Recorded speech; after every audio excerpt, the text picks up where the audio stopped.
ಈಗ ಇದು ಬರೆದಿಯಲ್ಲ, ಏನಿದು ಬರೆದಿದ್ದು? ಮಾಂಸ.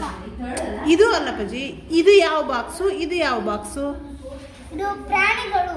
ಇದು ಸಸ್ಯಗಳಿಂದ ಸಿಗುವಂತಹ ಆಹಾರ ಪದಾರ್ಥಗಳು. ಇದು ಪ್ರಾಣಿಗಳಿಂದ ಸಿಗ್ತಕ್ಕಂತಹ ಆಹಾರ ಪದಾರ್ಥಗಳು. ಈಗ ಹೇಳು, ಸಸ್ಯಗಳಿಂದ ಸಿಗುವಂತಹವು ಯಾವ್ಯಾವು? ಓದು. ಅಕ್ಕಿ, ಹಾ, ನವಣೆ, ಹಾ, ಸಜ್ಜೆ, ಹಾ, ಮಾವು, ಮಾವು, ಹಾ, ರಾಗಿ, ಹಾ, ಹೂಕೋಸು, ಗೂಕೋಸು ಅಲ್ಲ, ಹೂಕೋಸು, ಹೂಕೋಸು, ಹೂಕೋಸು, ಹೂಕೋಸು, ಹಾ, ಮೇ,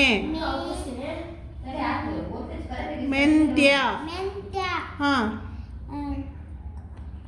ಕೂಯ್, ಕ್ಯಾ, ಹಾ, ಕ್ಯಾರೆಟ್, ವೆರಿ ಗುಡ್. ಇದು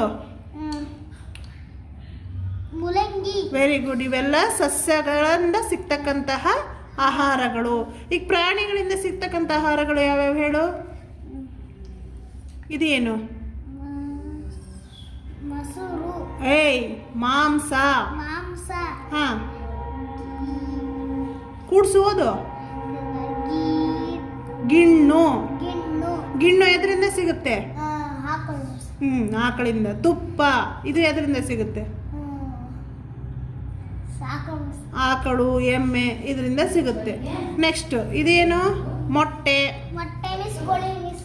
ಕೋಳಿಯಿಂದ ಸಿಗುತ್ತೆ. ಹಾಲು, ಹಾಲು, ಎಮ್ಮೆ, ಆಕಳು. ಮತ್ತೆ ನೆಕ್ಸ್ಟ್ ಏನಿದು? ಮಜ್ಜಿಗೆ, ಮಜ್ಜಿಗೆ, ಹಾ, ಆಕಳು, ಎಮ್ಮೆ. ಹಾ, ವೆರಿ ಗುಡ್. ಬಂತಾ?